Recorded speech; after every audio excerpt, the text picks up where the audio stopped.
はい、最近こう、建て替えられています。This is a new bridge because before, when they had it, it was kind of old, so they had to rebuild it. はい。それと、この下を流れる川も多大川と言いまして、神に仕える神主といいますか、その人たちの研究の泉をやるとき、あそこがちょうど近くなりますよね。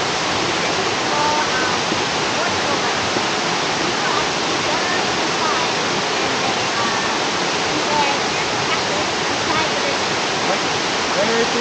男性の方は下を踏みしょうという、要するに踏んで、The males, they only go inside the water with Kumboshi, which is basically the owner that owns the river.